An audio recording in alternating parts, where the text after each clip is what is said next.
All right, let's jump right into this. We're looking at a completely mind-bending psychological case study documented by Mira Plot.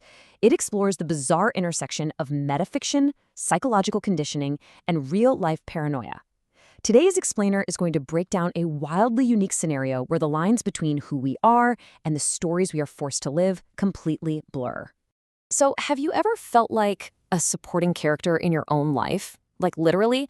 Because today we're unpacking a scenario where individuals feel entirely trapped inside specific narrative genres. They are completely unable to escape the literary tropes that seem to be aggressively controlling their everyday lives. I know it sounds like a metaphor, but as you'll see, the evidence points to something much, much more concrete. To get to the bottom of this, we're going to quickly walk through 5 key areas. We'll start with the reality of being trapped in the wrong story, then look at diagnosing genre dysphoria, profile the 4 narrative archetypes, uncover the Institute's grand conspiracy, and finally, tackle the ultimate debate of free will versus structured happiness. So let's start with Section 1, Trapped in the Wrong Story, Exploring the Metafictional Reality. Just listen to this quote. It absolutely nails the dark, deadpan humor of our subjects. They're gathering in this incredibly mundane community center basement in Belgrade, Serbia at literally 6:47 in the morning just to talk about this reality-bending trauma they all share. It's an actual support group for people whose lives have been hijacked by genre tropes. And the thing is, they aren't crazy and they aren't delusional. They are simply exhausted by the relentless plot armor and narrative devices dictating their every single move. Moving right along to Section 2. Diagnosing genre dysphoria, or the clinical definition of a literary nightmare. Now, at first, Dr. Elena Vance thought this was just some quirky psychological coping mechanism her patients were using. She coined the term genre dysphoria to describe this fundamental disconnect between the narrative role a person perceives they have and their actual lived reality. And yeah, it's kind of terrible clinical jargon, but the name stuck. But here's the crazy part. The evidence rapidly escalates way beyond a simple mental health diagnosis. These patients aren't just imagining these tropes. The tropes are actively hunting them down. And where does all this epic, high-stakes narrative drama take place? Right in Dr. Vance's 4B. Picture this, a dreary community center basement, buzzing with 60 Hz fluorescent lights, squeaky metal folding chairs, and those terribly ironic motivational posters. You know the ones. The ducks on a Teamwork Makes the Dream Work poster are literally mocking our would-be heroes. That juxtaposition, these massive, reality-altering stakes against the backdrop of the most mundane, soul-crushing room imaginable, is exactly what makes this whole setting so brilliantly immersive. All right, on to Section 3, the 4 narrative archetypes. Let's profile the subjects. This whole case study is built around 4 incredibly chaotic subjects.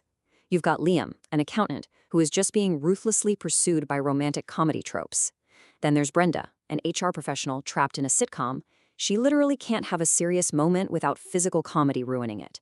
Then we have Arthur, who is stuck in a paranoia thriller, complete with his very own doppelgangers. And finally, Mira. She's armed with a bent umbrella she treats like a sword, desperate for an epic fantasy, but currently bogged down by sourdough bread making in everyday domestic life. Liam's sheer desperation over his assigned genre is, well, it's hilarious, but it's also genuinely tragic. The poor guy just wants a normal life. But this tiny, perfect rom-com rain cloud literally follows him and only him down the street, driving him right into a woman holding an extra umbrella and 2 coffees. His quote here perfectly captures the absolute horror of being forced into a meet-cute against your will.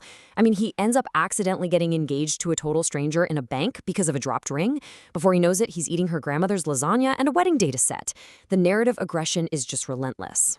Meanwhile, Arthur's descent into totally justified paranoia bridges the gap from comedy straight into a full-blown espionage thriller. While Liam is fighting off unwanted romance, Arthur is finding actual surveillance tags on pigeons outside their apartments. He even gets his hands on security footage showing his exact doppelganger shopping for cereal at his local grocery store. Arthur's quote about Hermes the pigeon being a spy really shows how his thriller narrative is intersecting with Mira's fantasy narrative. The genres are literally colliding. So while Liam and Arthur deal with spies and rain clouds, Brenda is fighting off weaponized slapstick, and Mira is swinging her umbrella like a broadsword against domestic life. Which brings us to Section 4, the Institute's grand conspiracy. Let's discover the puppeteers. So things escalate extremely rapidly. On day 1, a mysterious man in a suit crashes their therapy session and tells them to stop meeting, claiming they're breaking the fourth wall. By day 3, Arthur finds his double. By day 4, Dr. Vance finds a hidden camera right in their therapy room, plus a redacted folder planted in her own office filing cabinet. This rapid escalation forces the entire group out of the basement and into a super tense, surreal confrontation on day 5 at the Column Fortress, facing off against the very people scripting their lives. And at the fortress, we get a massive twist. The group is met by Dr. Rebecca Keene, the director of the Institute for Narrative Studies. Turns out this shadowy organization actually controls reality using hired actors, magnetically weighted rings to force fake engagements, and yes, a literal flock of trained surveillance pigeons. But the real gut punch? Dr. Vance didn't just stumble upon this conspiracy. She actually helped design the protocols. When she realized it was unethical and tried to blow the whistle, the Institute simply edited her story, wiped her memory, and recast her as a caring therapist. Talk about a plot twist.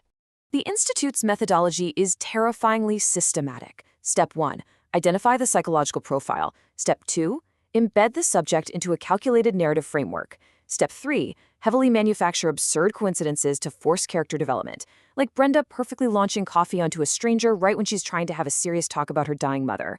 And finally, Step 4, suppress any memories of the manipulation. They're literally turning human lives into clinical narrative experiments through highly choreographed sabotage. This leads us to our final act, Section 5, Free Will versus Structured Happiness, the final dilemma. So why on earth would the Institute do this? Well, Dr. Keene presents this really chilling data.